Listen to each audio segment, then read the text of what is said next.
Assalamualaikum warahmatullahi wabarakatuh. Pembahasan kita pada hari ini adalah bagaimana cara membuat outline. Nah, sebagaimana pembahasan pada sebelumnya ya, yaitu bagaimana menulis buku pertama. Di situ juga pernah sekilas saya jelaskan bahwa penting untuk membuat outline.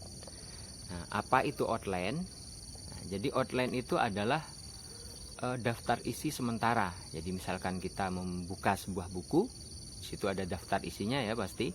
Nah, outline ini adalah daftar isi sementara yang nanti dalam proses penulisan buku itu bisa berubah-ubah sesuai dengan kondisinya ya.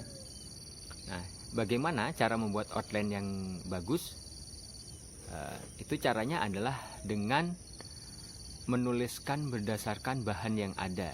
Jadi jika bahan yang ada misalkan lebih banyak ya, jadi kita sebaiknya memakai outline itu. Jadi jangan sampai kita membuat outline berdasarkan yang bagaimana yang bagusnya seperti apa. Tidak seperti itu. Jadi kadang seseorang itu membuat outline itu sangat bagus, tapi ternyata dalam proses penulisannya itu sangat sulit untuk mendapatkan bahannya. Nah, jadi memang dalam proses penulisan buku itu kan ada 3. Pertama itu pengumpulan data, kedua itu adalah penulisan ulang, proses penulisan rewriting, yang ketiga adalah editing. Nah, jadi jika kita pada proses pengumpulan data itu sudah menemukan banyak ya bahan, nah baru kita buat outline-nya.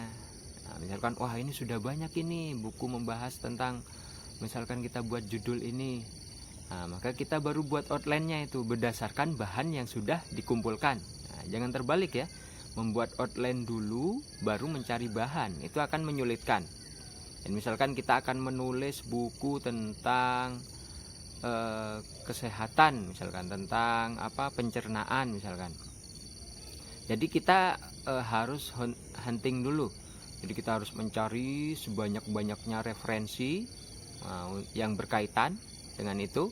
Setelah kita menemukan bahan baik itu dari buku, jurnal, dari majalah atau dari dari internet tapi yang kualitasnya itu bagus ya, maka kita bisa menjadikan itu menjadi bahan. Nah, itu pasti akan lebih mudah dibanding nanti kita membuat outline dulu baru mencari bahannya. Itu bisa jadi jika bahan itu tidak ditemukan, maka outline-nya tidak akan terpakai seperti itu.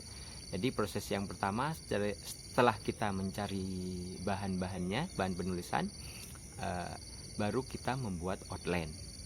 Nah, setelah outline itu dibuat berdasarkan bahan, nanti bisa berubah lagi outline-nya.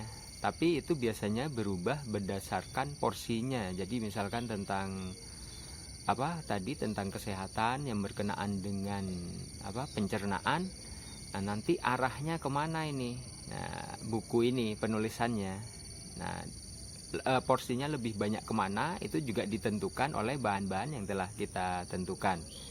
Jadi setelah pengumpulan bahan, membuat outline sementara dari judul ya. Jadi outline itu pertama melihat dari judul buku. Jadi kita baca semua judulnya, kita buat outline-nya. Nah, setelah bahan-bahan itu kita baca lagi, nah nanti ternyata ada perubahan. Misalkan di judul ini pembahasannya lebih banyak ke yang ini. Nah, itu bisa dirubah lagi. Seperti itu. Nah, setelah kita membuat outline, setelah dibuat outline dan berubah, nah setelah menyesuaikan dengan outline dan bahan ini sudah sudah sinkron, nah kita baru bisa mengembangkan. Jadi berdasarkan outline itu baru kita bisa mengembangkan dengan apa-apa yang ada di buku. Jadi tapi tidak menyadur ya pastinya ya, tidak menyadur 100% yang ada di buku, tidak. Jadi kita baca lalu kita sajikan sesuai dengan gaya penulisan kita. Dan tapi tentu harus ditulis ya. Jadi setelah kita membaca buku, kita tuliskan sesuai gaya penulisan kita, tapi tentu referensinya nanti harus ditulis seperti itu. Jadi proses penulisannya adalah mengumpulkan buku, membuat outline, kita mengembangkannya. Nah, setelah dikembangkan, misalkan buku itu telah selesai memenuhi jumlah ya, misalkan 100 halaman atau 150 halaman, lalu kita baca lagi.